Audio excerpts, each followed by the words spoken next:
잘 지내셨습니까? 교회 오시다가 무엇을 좀 보셨나요? 지금 계절이 단풍의 계절입니다. 어제 뉴스 잠깐 들어보면 교통 방송 같은데요. 지금 단풍 구경 가는 사람들 때문에 차가 많이 막힌다는 이야기를 듣습니다. 많은 사람들이 단풍을 구경하러 가는 이 때에 하나님 앞에 나와 예배하는 여러분을 주의 이름으로 축복합니다. 단풍을 보시면 여러분 혹시 어떤 생각을 하시나요? 색깔이 참 이쁘다. 이런 생각을 하십니까? 아니면 나도 단풍 구경 가야 되는데 뭐 이런 생각을 하십니까? 사실 멀리 단풍 구경 가지 않아도 그래도 요즘 이 공원 가까운 곳에 단풍 나무를 좀 많이 심어서 그래도 단풍을 볼 수 있는 그런 계절입니다. 사실 단풍을 보는 사람들의 이 자세가 각기 자기가 아는 만큼 사실 처한 이 상황에 따라서 다릅니다. 사실 우리는 그냥 이렇게 단풍을 혹시 보고 이쁘다 할지 모르지만 그 떨어진 낙엽 단풍을 쓸고 치워야 하시는 분들은 이 가을만 되면 힘들다 뭐 이런 고백들을 하는 것을 우리가 듣습니다. 사실 우리가 이 단풍을 이렇게 보는데요. 여러분 지금까지 몇 번 보셨습니까? 나무가 단풍이 들고 색깔이 들고 떨어지는 것 참 어떤 분에서는 우리가 좋게 보이지만 그거 100번 정도 계속 보시면요. 여러분 다 어디로 가죠? 그 100번만 보시면 그 어떤 인생도 다 더 이상 이 땅에 있을 수 없습니다. 갑자기 단풍 색깔이 핏빛으로 보이지 않나요? 하나님께서 이런 자연의 변화들, 계절의 변화들을 통해서 우리에게 주시는 많은 은혜들이 있습니다. 사실 단풍은 직접적으로는요, 이 나무에 달렸던 이 푸른 잎들이 색깔이 변하고 그것을 떨어지면 우리는 이제 곧 가을이 가고 겨울이 오겠구나라는 것을 우리는 느끼게 됩니다. 그래서 그것을 보는 사람들은 어떤 사람들은 그것을 보고 놀러 가지만 어떤 사람들은 이제 겨울 준비해야 되겠구나. 뭐 한국 같으면 김장을 준비하고 이런저런 겨울에 먹을 것들을 쌌습니다. 어떤 한 사건에 대해서 준비하는 사람이 있는가 하면 그냥 세월을 허비하여 버리는 사람들이 있다는 것입니다. 그리스도인들은 사실 이런 모든 자연의 변화들을 보면서 자연 만물을 보면서 하나님께서 우리에게 이 모든 것들을 주신 이유와 분명한 뜻을 깨달아야 합니다. 그래서 우리 주님께서 늘 말씀하시죠. 공중 나는 새를 보라. 하늘의 징조를 보라라고 말씀합니다. 오늘 본문 말씀은 무화과 나무의 비유를 배우라라고 말씀합니다. 저와 여러분이 이 시대에 이 모든 것들을 바라보면서 주님께서 우리에게 주시는 그 말씀을 한 번 더 기억하는 그런 계절이 되기를 원합니다. 사실 저는 이 단풍을 보면서 어떤 시인들이 이렇게 묘사합니다. 산이 불타는 것 같다. 사실 그 말을 들을 때마다 저는 무슨 생각하냐면 세상의 마지막에 이 온 세상이 불에 녹아지리라 하는 말씀이 기억납니다. 산이 불탄다는 것, 그것은 사실 곧 이 세상의 끝이 얼마 남지 않았다는 것입니다. 사실 그렇게 나풍이 지고 나면 곧 나무에 있던 잎이 떨어지고 사실 세상에 아무것도 이제 남지 않는 그런 모습을 우리가 보게 되는데요. 그런 것을 볼 때마다 주님께서 다시 오시겠다고 하신 그 말씀, 그 뜻을 다시 한번 새기면서 주의 날을 준비하는 저와 여러분이 되어야 한다는 것입니다. 오늘 마가복음 13장 28절에도 주님께서 이렇게 말씀하십니다. 무화과 나무의 비유를 배우라. 그 가지가 연하여지고 잎사귀를 내면 여름이 가까운 줄 아나니라고 말씀합니다. 이스라엘 땅에서 유명한 나무 몇 가지가 있죠. 그 중에 포도나무와 이 종려나무 또 무화과 나무들이 있습니다. 이것들은 열매를 맺는데요. 주로 여름이 지나고 나면 이제 과실을 거둡니다. 그러나 그 과실을 거두기 전에 이 여름에 잎이 무성할 때 열심히 일을 해야 열매를 거둘 때 거둘 수 있다는 것입니다. 주님께서는 그 이스라엘 땅에 많이 있는 무화과 나무를 제자들에게 보여주시면서 너희들은 무화과 나무의 비유를 배우라라고 말씀합니다. 이 말씀은 이 누가복음에도 그대로 기록되어 있는데요. 누가복음 21장 29절은 말씀합니다. 이에 비유로 이르시되 무화과 나무의 모든 나무를 보라. 싹이 나면 너희가 보고 여름이 가까운 줄을 자연히 아나니 이와 같이 너희가 이런 일이 일어나는 것을 보거든 하나님의 나라가 가까이 온 줄을 알라라고 말씀합니다. 하나님의 나라가 가까이 온 줄 알라는 것입니다. 이 무화과 나무는요, 이스라엘 백성들에게 굉장히 요긴한 나무입니다. 저번에 말씀 나눌 때 예수님께서 무화과 나무를 저주하신 적이 있죠. 먹을 것을 구하러 가셨는데 그곳에 먹을 것이 없어서 주님께서 저주하시자 그 무화과 나무가 즉시 말랐습니다. 이 무화과는요, 우리나라에도 이 남부 지방에 주로 많이 있죠. 근데 이 무화과는 특별히 이스라엘 같은 경우에는 거의 1년 내내 자라고 또 열매를 맺습니다. 그리고 1년에 뭐 두세 차례 열매를 맺습니다. 또 날씨가 약간 추운 산지 같은 경우는 1년에 한 번 정도 열매를 맺지만 보통 아열대 지방에서는 두세 차례 열매를 맺는데요. 예수님께서 그때 저주하실 때도 이 무화과 때가 아님이라 라고 했는데 예수님이 저주하셔갖고 사실 우리는 때도 아닌데 예수님 찾으시고 그걸 저주하시다니 이렇게 해서 마음이 약간 상할 때도 있어요. 그런데 그 예수님께서 무화과 나무의 열매를 구하실 그때도 이 작은 봄에 지나면서 나는 그 열매는 찾을 수 있는 그런 때입니다. 그러니까 그때도 한번 열리고 또 여름 지나고 본격적으로 열릴 때도 있습니다. 그리고 이 무화과 나무는 그런 의미에서 우리가 보는 무화과 나무랑 조금 다르죠. 품종에 따라서도 조금 다르다고 합니다. 중요한 것은 잎사귀가 풍성해지고 또 그것이 무성하면 이제 여름이 오고 또 좀 지나면 과실을 내고 거둘 때가 온다는 것입니다. 우리가 이 모든 것을 보면서 시기와 징조를 분별하고 주님의 때를 준비해야 한다는 것입니다. 29절에도 이렇게 말씀합니다. 이와 같이 너희가 이런 일이 일어나는 것을 보거든 인자가 가까이 곧 문 앞에 이른 줄 알라라고 말씀합니다. 무화과 잎이 무성한 것처럼 우리 지난주에 살펴본 것처럼 이 마지막 때에 주님께서 우리에게 주신 많은 징조들, 그런 것들을 보면서 주님의 때가 얼마 남지 않았구나, 주님 곧 오실 때가 되었구나 라는 것을 깨달으라는 것입니다. 거짓 선지자들이 나타나고 또 많은 곳에 난리의 소문들이 들려오고 또 지진과 기근과 같은 일들이 일어나는 것을 보면 세상 끝이 얼마 남지 않았구나라는 것을 보아야 한다는 것입니다.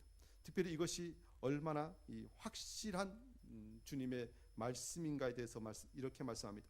30절 31절입니다. 내가 진실로 너희에게 말하노니 이 세대가 지나가기 전에 이 일이 다 일어나리라. 천지는 없어지겠으나 내 말은 없어지지 아니하리라 라고 말씀합니다. 천지가 다 없어질지라도 주님의 말씀은 없어지지 않겠다는 것입니다. 왜 이 말씀을 하셨을까요? 이건 천지를 창조하실 때 상황을 보아도 우리가 알 수 있습니다. 세상이 먼저 있었습니까? 하나님의 말씀이 먼저 있었습니까? 하나님께서 말씀으로 천지를 창조하셨습니다. 그러니 세상이 말씀 뒤에 있습니다. 그럼 천지가 다 없어져도 그 근원이 되는 말씀은 계속 있는데요. 그 말씀, 주님께서 하신 이 말씀은 세상이 다 사라질지라도 없어질지라도 이 모든 것들은 주님의 약속하신 그대로 이루어지고 또 그것을 통하여 하나님께서 영광을 받으신다는 것입니다. 이사야 51장 6절도 이렇게 말씀합니다. 너희는 하늘로 눈을 들며 그 아래의 땅을 살피라. 하늘이 연기같이 사라지고 땅이 옷같이 헤어지며 거기에 사는 자들이 하루살이같이 죽으려니와 나의 구원은 영원히 있고 나의 공의는 폐하여지지 아니하리라 라고 말씀합니다. 참 묘사가 재밌죠. 하늘이 연기같이 사라지리라. 하늘을 보셨습니까? 사실 하늘은 늘 우리에게 눈을 들어서 위를 보면 있는 것입니다. 그런데 이것이 연기같이 사라질 것이라는 것입니다. 연기의 특성이 무엇입니까? 보는데 가면 만질 수는 없습니다. 곧 있다가 이것이 머물지 않고 다 사라집니다. 사실 우리는 이 연기를 하나 보아도 이 세상이 이 연기처럼 사라지겠구나라는 것을 생각해야 합니다. 땅이 얼마나 든든합니까? 아무리 뛰어도 땅이 뭐 가끔 꺼질 때도 있지만 그냥 있습니다. 사람들이 뭐 다른 건 다 이렇게 없어져도 땅은 우리를 안 속인다면서 부동산에 투자합니다.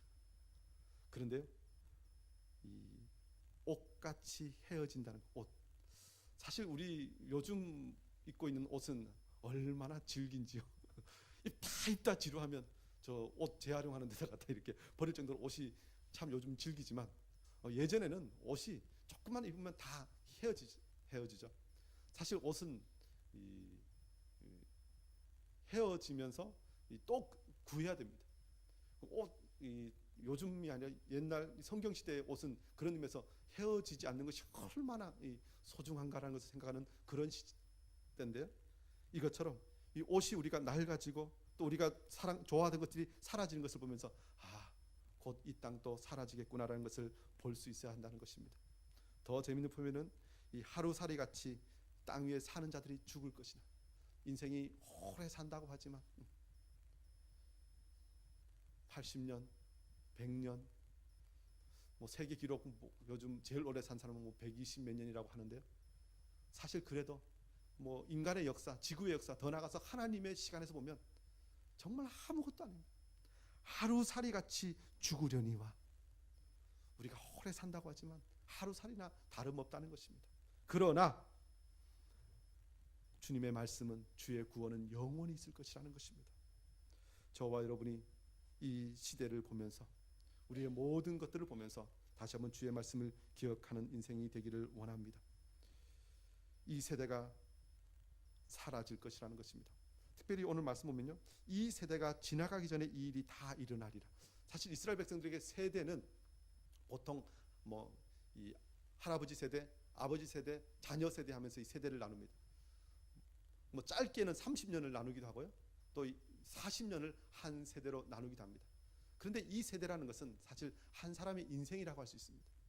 모든 사람이 가지고 있는 그 시간일 수 있다는 것입니다. 사실 주님께서 다시 오신다고 했던 그 약속, 그 말씀하신 지가 뭐 2000년 지났다고 하면서 그 말씀에 대한 이 믿음을 흐리는 사람들이 있습니다. 주님께서는 정한 시간에 오실 것입니다. 그런데요, 가만히 보면요, 온 인류가 끝나는 시기는 사실 언제인지 우리 모릅니다. 그러나 분명한 것은 한 사람 한 사람, 우리 각자에게는 분명한 끝이 있다는 것입니다. 우리의 세대가 다 끝나기 전에 끝나는 그때가 분명히 온다는 것입니다. 그때를 바라보면서 우리는 인생을 살아야 합니다. 베드로후서 3장 10절은 이 마지막 때에 대해서 이렇게 말씀합니다. 그러나 주의 날이 도둑같이 오리니 그 날에는 하늘이 큰 소리로 떠나가고 물질이 뜨거운 불에 풀어지고 땅과 그 중에 있는 모든 일이 드러나리로다. 하늘이 큰 소리로 떠나간다는 것입니다. 우리가 발을 딛고 있는 이것, 우리가 보고 있는 모든 것이 사라질 그 날이 올 것이라는 것입니다. 이 날을 바라보면서 우리는 그럼 어떻게 살아야 하는가? 베드로후서 3장 11절은 계속해서 말씀합니다. 이 모든 것이 이렇게 풀어지리니 너희가 어떠한 사람이 되어야 마땅하냐? 거룩한 행실과 경건함으로 하나님의 날이 임하기를 바라보고 간절히 사모하라라고 말씀합니다. 그 날을 사모하라는 것입니다. 사실 우리가 그냥 단순히 생각하면 하늘이 다 사라지고 땅이 풀어지는 그때 너무 무섭습니다. 안 왔으면 좋겠습니다. 그런데 그리스도인들은 믿음의 눈으로 그것을 보고 그날이 임하기를 간절히 사모해야 된다는 것입니다. 그냥 사모하는 정도도 아니고 간절히 사모해야 한다는 것입니다. 저와 여러분이 주님의 약속, 그 구원을 바라보면서 그날을 사모하기를 원합니다. 왜 우리가 그날을 사모할 수 있습니까? 그 마지막 때는 세상 사람들에게는, 주님의 다시 오심을 준비하지 않은 자들에게는 그날이 심판의 날이지만, 주님의 다시 오심을 간절히 사모하는 자들에게는 그날이 구원의 날이요 승리의 날이고 영광의 날이기 때문에 그렇습니다. 저와 여러분이 그 날을 영광의 날로 기다리고 바라보는 복된 인생 되기를 원합니다. 그러면 그때가 언제입니까? 32절 말씀 보면요, 그러나 그날과 그때는 아무도 모르나니. 아무도 모릅니다. 사실 세상의 종말도 우리가 모릅니다만은 우리 각자 개인의 삶도 언제가 끝날지 모르잖아요. 누가 그럽니다. 올 때는 순서대로 와서 갈 때는 순서가 없다고. 사실 우리 개인에게도 이 날은 모릅니다. 그런데 오늘 본문 말씀은요, 그 날에 대해서 더 분명히 이야기합니다. 그날과 그때는 아무도 모르나니 하늘에 있는 천사들도 아들도 모르고 아버지만 아시느니라. 참 우리는 알고 싶은데 그날에 대해서 우리 주님이 말씀해 주시지 않으셨습니다. 아버지만 아신다는 것입니다. 그래도 우리가 다시 한번 가르침을 받아야 되는데요, 이 사도행전 1장 7절은 제자들이 그때를 다시 묻을 때 주님께서 이렇게 말씀하십니다. 때와 시기는 아버지께서 자기의 권한에 두셨으니 너희가 알 바 아니요. 그날은 우리가 알 바 아니라는 것입니다. 몰라도 됩니다. 그러나 정확한 그날에 그때가 되면 우리가 어떻게 준비해야 하는지에 대해서는 분명히 가르치셨습니다. 마태복음 24장 36절도 말씀합니다. 그러나 그날과 그때는 아무도 모르나니 하늘의 천사들도 아들도 모르고 오직 아버지만 아시느니라. 모릅니다. 만약에 누가 안다고 하는 사람이 있으면, 우리는 아니까 우리 교회나 우리 단체에 와서 배우라고 하는 사람이 있다면 단연코 그 사람은 이단과 사입입니다. 거짓 선지자입니다. 거기 따라가다가는 죽습니다. 그런데 그때가 언제쯤 올 것이다, 징조는 보고 깨닫고 그 일에 대해서 준비해야 하는데요, 그때가를 당하면 우리가 어떻게 살아야 되는지 이 마태복음 24장 38절부터는 이 노아의 홍수 때와 같음을 비유합니다. 이 홍수전에 노아가 방주에 들어가던 날까지 사람들이 먹고 마시고 장가들고 시집가고 있으면서 홍수가 나서 그들을 다 멸하기까지 깨닫지 못하였으니 인자의 임함도 이와 같으리라. 그날을 바라보지 않는 자의 삶의 모습은 먹고 마시고 장가가고 시집가는 것이었다는 것입니다. 홍수가 나서 멸하기까지 그들은 도무지 깨닫지 못했다는 것입니다. 심지어요, 이 마태복음 24장 40절에 이렇게 말씀합니다. 그때 두 사람이 밭에 있음에 한 사람은 데려가고 한 사람은 버려둠을 당할 것이고, 같이 일하고 있는데 그날 한 사람은 데려가고 한 사람은 버려둠을 당할 것이고, 두 여자가 맷돌질하고 있는데 한 사람은 데려가고 한 사람은 버려둠을 당할 것이다 라고 말합니다. 똑같은 일을 하고 있는데 한 사람은 그 날이 임함을 바라보면서 깨어 준비한 사람은 데려감을 당하지만 준비하지 못한 사람은 그야말로 그대로 이 땅에서 멸망할 것이라는 것입니다. 그러므로 우리는 어떻게 살아야 합니까? 마태복음 24장 42절은 가르칩니다. 그러므로 깨어 있으라. 어느 날에 너희 주가 임할는지 너희가 알지 못함이니라. 언제 임할는지 알지 못하기 때문에 깨어 있어야 한다는 것입니다.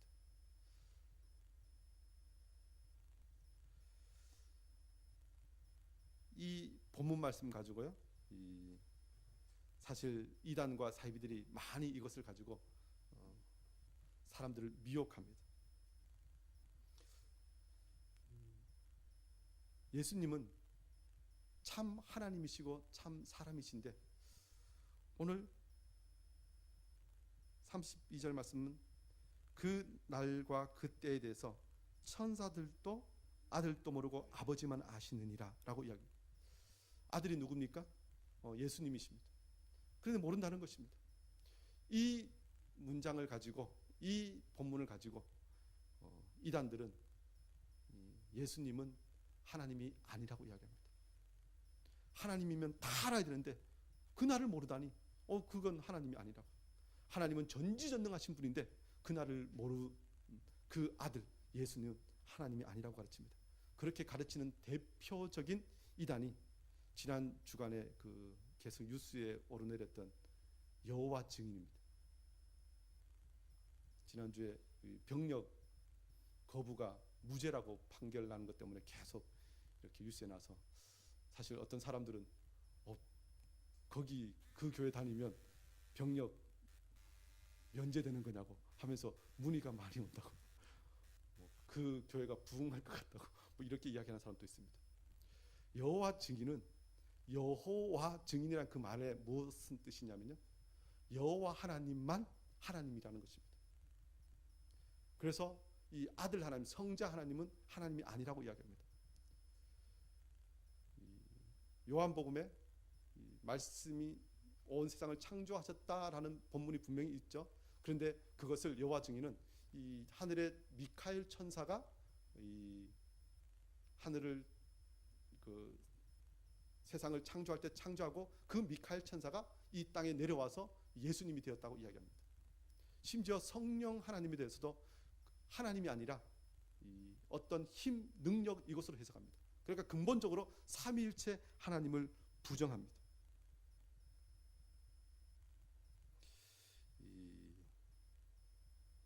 사실 이단에 대해서 우리가 공부를 좀 많이 해야 되는데, 오늘 본문 말씀 보면 이단 여호와 증인 전도하면서 나누어 주는 책자가 있죠. 책자가 무엇이냐면요, 크게 두 가지가 있는데요. 하나는 이 파수대라는 책자입니다. 또 하나는 이 깨어라라는 책자인데요. 사실 오늘 본문 말씀에 제일 많이 나오는 단어가 무엇이죠? 깨어라. 사실 우리 그리스도인들이, 정통 교회 교인들이 깨어있지 못하니까 이단이 그것을 교묘하게 가져와서 그것으로 사람들을 미혹합니다.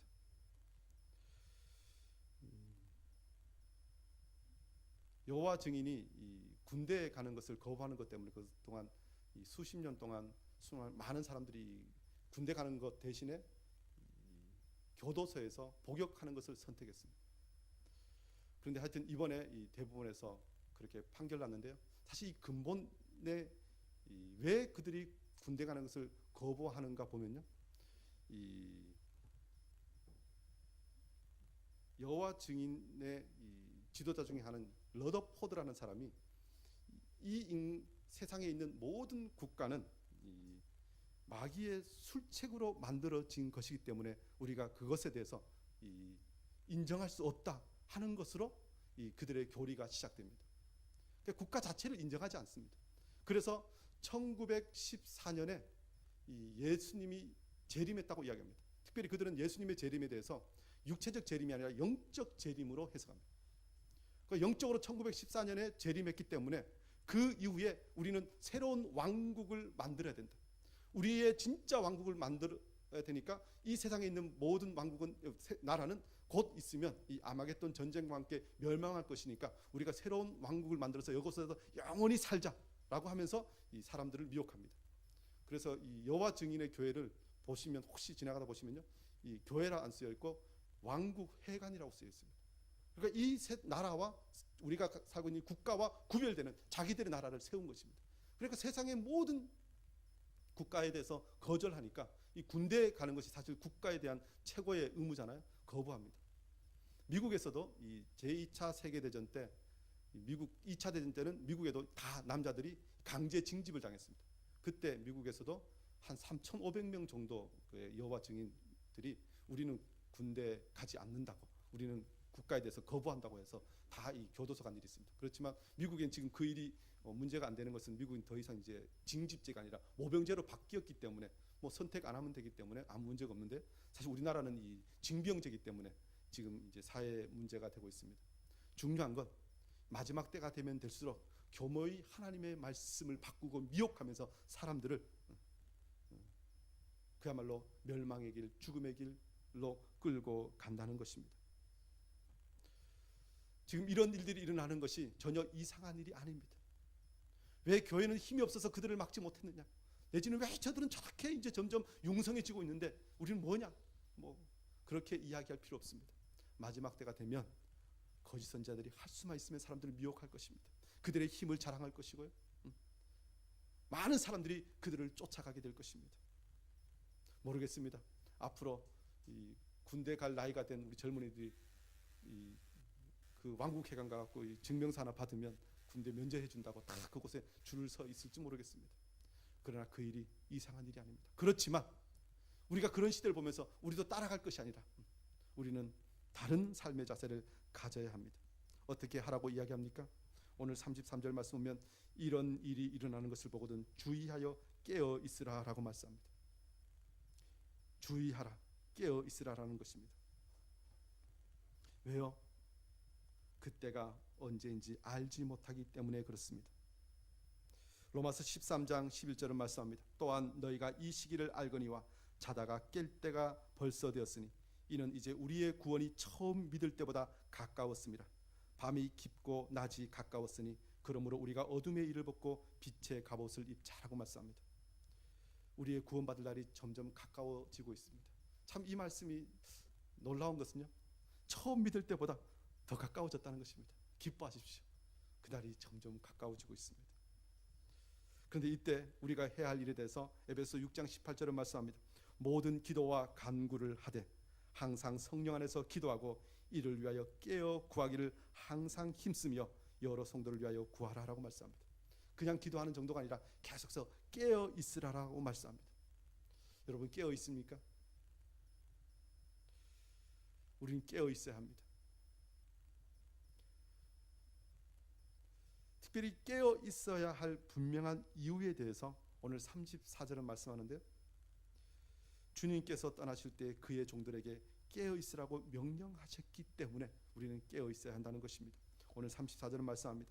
가령 사람이 집을 떠나 타국으로 갈 때 그 종들에게 권한을 주어 각각 사물을 맡기며 문지기에게 깨어 있으라 명함과 같으니라고 말씀합니다. 집을 떠나 타국으로 갈 때 종들에게 명령했다는 것입니다. 무엇을 명령합니까? 깨어 있으라고. 내가 돌아올 때 항상 문을 열어줄 준비를 하라는 것입니다. 마태복음 24장 45절도 말씀합니다. 충성되고 지혜 있는 종이 되어 주인에게 그 집 사람들을 맡아 때를 따라 양식을 나눠줄 자가 누구냐? 주인이 올 때 그 종이 이렇게 하는 것을 보면 그 종이 복이 있으리로다. 내가 진실로 너희에게 이르노니 주인이 그의 모든 소유를 그에게 맡기리라고 말씀합니다. 우리는 예수님께로부터 명령을 받은 사람입니다. 깨어 있으라고. 그리고 예수님께서 오셔서 우리를 찾으시면 즉시 주님 앞에 나아가야 한다는 것입니다. 문을 열고 주님을 맞을 준비를 하는 자들이 되어야 한다고 말씀합니다. 누가복음 12장도요. 이 말씀에 동일하게 이렇게 말씀합니다. 너희는 마치 그 주인이 혼인집에서 돌아와 문을 두드리면 곧 열어주려고 기다리는 사람과 같이 되라. 주인이 와서 깨어있는 것을 보면 그 종들은 복이 있으리로다 라고 말씀합니다. 주님이 언제 오실지 모릅니다. 그런데 주님이 오실 때 맞추어서 깨어있어서 문을 열어주라는 것입니다. 사실 이 말씀 보면요, 요즘같이 시계가 있고 딱 시간을 맞춰서 살아가는 세상에서 보면 참 고약한 주인입니다. 내가 몇 시에 올 테니까 좀 쉬다가 그때 와서 문 열어줘, 뭐 이렇게 하면 얼마나 좋겠습니까? 그런데 우리 주님은 내가 언제든지 올 때 내가 문을 열 준비를 하라는 것입니다. 그렇게 준비되어 있는 자는 복이 있는 자라는 것입니다.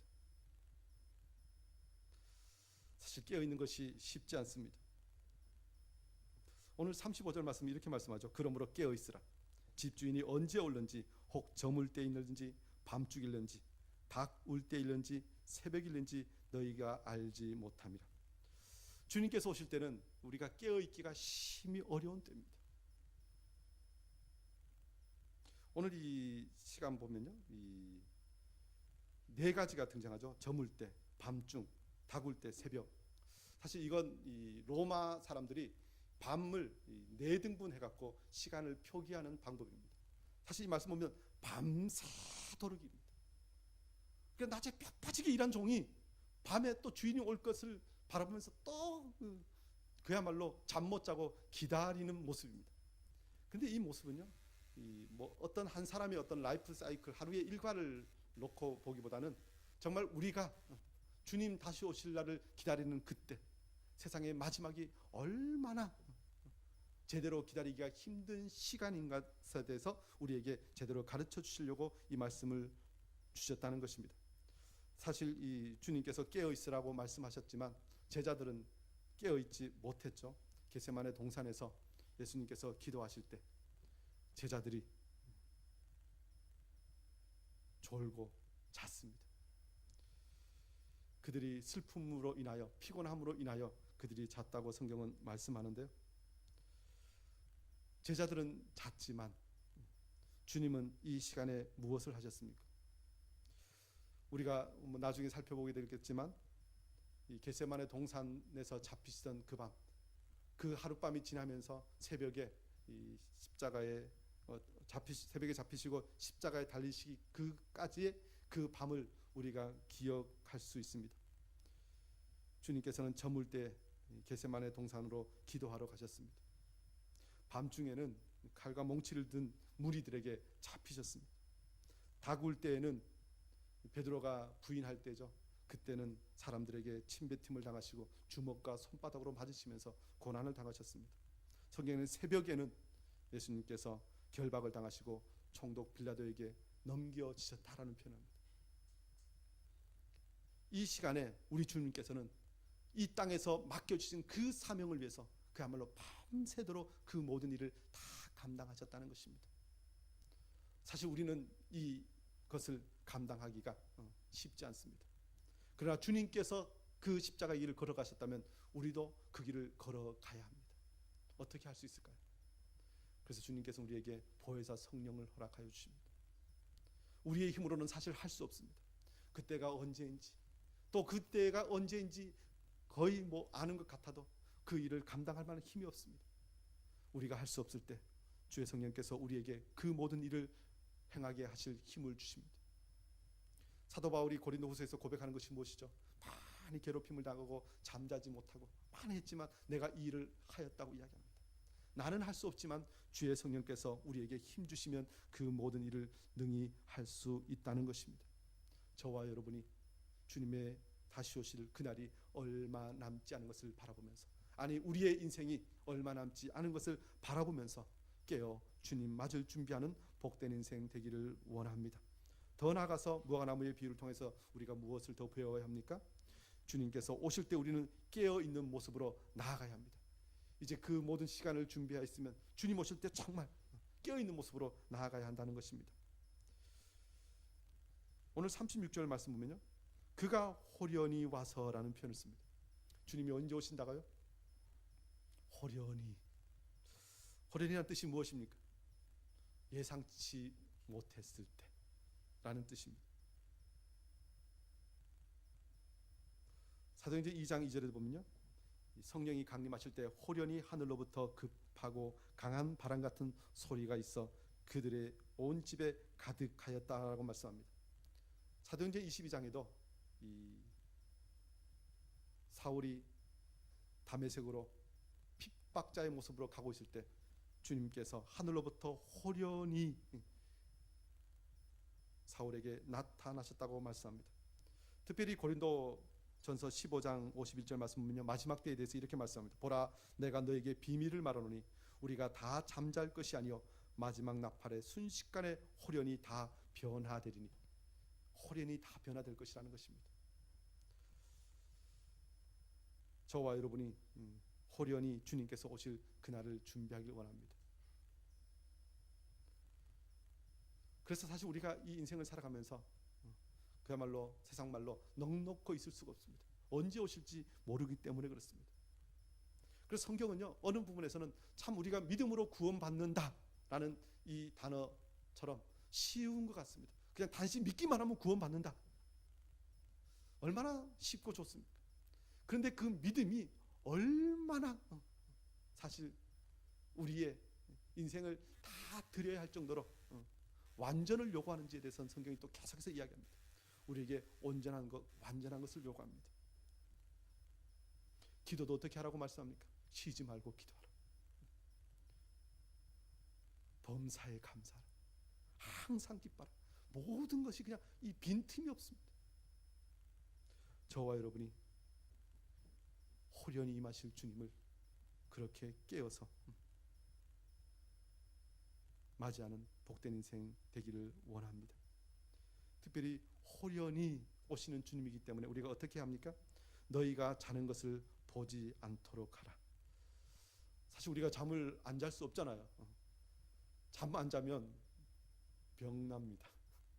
사실 요즘 현대인의 많은 질병 중에 하나가 잠을 많이 못 자서 그렇다고 얘기합니다. 우리의 몸은 하나님께서 열심히 일하고 또 밤에 잠을 통해서 다시 일을 회복시키는 이 기능이 있도록 하나님께서 만드셨는데 현대인이 열심히 일을 하고 그 회복의 시간을 주지 않기 때문에 이 온갖 질병에 우리가 걸린다고 이야기합니다. 사실 그만큼 이 잠자는 것이 중요합니다. 그런데 자지 말라고 이야기합니다. 어떤 잠을 말씀하시는 겁니까? 하나님께서 사랑하시는 자에게 잠을 주신다 해놓고 자는 것을 보지 않도록 하라라고 말씀하셨습니다. 영적인 잠입니다. 우리가 이 세상을 살아가면서 그저 세상 사람들이 살아가는 것처럼 그냥 같이 살아가면 그 시류에 따라가면 결국 영적인 잠을 자는 것입니다. 그러나 우리가 늘 말씀을 보고 세상을 보면서 분별하고 깨어서 기도하면서 우리가 영적인 잠을 자지 않고 깨어 있을 때 주님이 오셔서 우리를 부르시고 우리에게 칭찬해 주신다는 것입니다. 그러므로 우리는 깨어 있어야 합니다. 그런데 이 깨어 있는 것이 쉽지 않으니까요. 이 37절에 보면요. 깨어 있으라 내가 너희에게 하는 이 말은 모든 사람에게 하는 말이니라라고 말씀합니다. 사실 이 말씀을 하신 이유는 누가복음 12장 41절에 이렇게 말씀합니다. 베드로가 여짜오되 주께서 이 비유를 우리에게 하심이니까 모든 사람에게 하심이니까라고 질문합니다. 베드로가 듣기에도 이것이 깨어 있는 것이 쉽지 않으니까 주님 우리만 깨어 있으면 됩니까? 아니면 우리가 복음을 전해서 믿게 될 모든 사람이 깨어 있어야 합니까? 뭐 요즘 우리 표현으로 하면 사역자, 목사, 선교사, 전도자들만 깨어 있으면 됩니까? 아니면 모든 성도들이 다 깨어 있어야 됩니까? 라는 질문과 같습니다. 그래서 주님께서 무엇이라고 말씀합니까? 내가 너희에게 하는 이 말은 모든 사람에게 하는 말이니라. 모든 사람에게 하는 말. 여러분 모두에게 하는 말입니다. 목사만, 선교사만이 아니라 모든 사람은 주님 앞에 깨어서 주님의 다시 오심을 준비해야 한다는 것입니다. 목사만 지혜 있고 진실한 청지기가 되어서 종들에게 양식을 다른 사람에게 양식을 나누어 주는 자가 아니라 여러분 모두가 생명의 양식을 나누어 주는 자가 되어야 한다는 것입니다. 모든 사람, 우리 그리스도인들은 그래서 우리 모두가 예수 그리스도의 제자요, 모두가 예수 그리스도의 사역자들입니다. 모두가 예수 그리스도를 다시 오심을 기다리는 자들이 되어야 한다는 것입니다. 사실 이 자세를 잃어버리면 어떻게 됩니까? 우리가 예수 그리스도의 종이요 청지기라는 것을 잊어버리면 누가복음 21장 34절은 이렇게 말씀합니다. 너희는 스스로 조심하라. 그렇지 않으면 방탕함과 술 취함과 생활의 염려로 마음이 둔하여지고, 이 자세가 되어 있지 않으면 이렇게 살게 되어 있다는 것입니다. 방탕함, 술 취함, 생활의 염려. 운동 선수들도요. 어떤 날이 경기가 잡혀 있으면 그 전날 몸 관리를 들어간다는 것입니다. 술도 마시지 않고 몸을 잘 컨디션 준비해 갖고 그 다음 날 그 운동 경기에 임한다고 합니다. 혹시 뭐 운동하다 잘못하는 거 보면 어제 제가 술 마셨구만, 뭐 어떤 사람들이 이렇게 이야기하는 것을 봅니다. 어떤 일을 바라보는 사람은 삶의 자세가 다르다는 것입니다. 그런데 내가 하나님 앞에서 부름받은 하나님의 백성이요, 예수 그리스도의 다시 오심을 준비하는 청지기요, 종이라는 온전한 자세를 우리가 기억한다면 우리는 방탕할 수 없습니다. 술 취할 수 없고 생활의 염려로 마음이 둔하여질 수 없다는 것입니다. 만약 그렇게 된다면 뜻밖의 그날이 덫과 같이 너희에게 임하리라. 덫이 무엇인 줄 아시죠? 덫은 이 동물들을 잡으려고 이렇게 설치해 놓은 올무죠. 사실 그 덫은 그 동물에게 보이는 순간 덫은 실패합니다. 그러니까 모르고 그냥 지나가다 덫에 걸리는 것입니다. 사람들도 그냥 세상 사람들이 살아가는 것처럼 살아가다가 하늘과 땅이 다 사라지고 새하늘과 새 땅이 임하는 그때 덫과 같이 멸망하게 되는 사람들이 있습니다. 그러나 우리는 그날이 임하는 것을 바라보면서 주님께서 우리에게 맡겨진 사명 온전히 붙들고 끝까지 깨어서 주님의 맡겨진 사명 감당하고 충성하는 복된 인생이 되어야 한다는 것입니다. 누가복음 21장 35절은 말씀합니다. 이 날은 온 지구상에 거하는 모든 사람에게 임하리라. 지구상에 있는 모든 사람에게 임할 것이라는 것입니다. 피할 곳이 없습니다. 사실 지금 뭐 전 세계가 이 무역 전쟁에 지금 돌입했다고 합니다. 그런데 이럴 때도 사람들이 뭐 하죠? 뭐 지난주에도 말씀 나눴지만 수많은 난민들이 지금 아프리카의 난민들은 유럽으로 갑니다. 지금 남미에 있는 남미 중미에 있는 난민들은 미국으로 막 다 갑니다. 왜? 그곳에 가면 그래도 살 수 있을 것 같아서. 뭐 잠시는 살 수 있을지 모르겠습니다. 그러나 이 날은 온 지구상에 거하는 모든 사람에게 임할 것입니다. 사실 그래서 전쟁 나면요, 피난 가고 뭐 갈 것보다 사실 제자리에 가만히 있는 게 제일 좋습니다.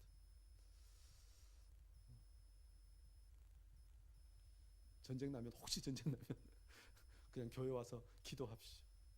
그것이 제일 안전합니다. 영적으로도. 중요한 건요, 이런 날이 곧 임할 것인데 우리가 그럼 무엇을 해야 합니까? 이러므로 너희는 장차 올 이 모든 일을 능히 피하고 인자 앞에 서도록 항상 기도하며 깨어있으라. 깨어있으라고 말씀합니다. 그런데 그 깨어있는 것과 무엇이 연결됩니까? 기도하며. 여러분 얼마나 기도하십니까? 그냥 이렇게 기도합니까? 기도하는 것은 가장 중요한 것 중, 기도의 가장 중요한 특징 중 하나가 무엇입니까? 하나님과 교통하는 것입니다. 하나님과 연합하는 것입니다. 기도하면서 우리 혹시 이렇게 졸기도 합니다. 어떤 사람은 좋은 말로 기도하다가 자고 나서 내가 입신하고 왔어 이런 걸 위로하는 것을 봅니다. 예, 뭐 졸아도 괜찮습니다. 그러나 주님 앞에 늘 기도에 힘쓰십시오. 그러면 주님께서 이렇게 말씀하시고 세상을 분별할 지혜와 성령의 충만함을 주시고 또 그 어떤 환난과 핍박과 그 어떤 것들이 올지라도 능히 이길 힘을 주실 것입니다. 그래서 세상은 마지막 때가 되면 두려워서 어찌할 바 몰라서 혼비백산할지 모르지만 우리는 기쁨과 감사와 찬양으로 주님을 다시 주님을 맞이할 수 있는 줄 믿습니다. 우리 한강 밤성교회 속한 우리 모든 성도들이 그렇게 주님의 다시 오심을 바라보면서 깨어 근신하여 기도하며 주님 앞에 충성함으로 이 땅에서뿐만 아니라 영원한 천국을 소유하시는 복된 인생 되시기를 주 이름으로 축원합니다. 기도합니다.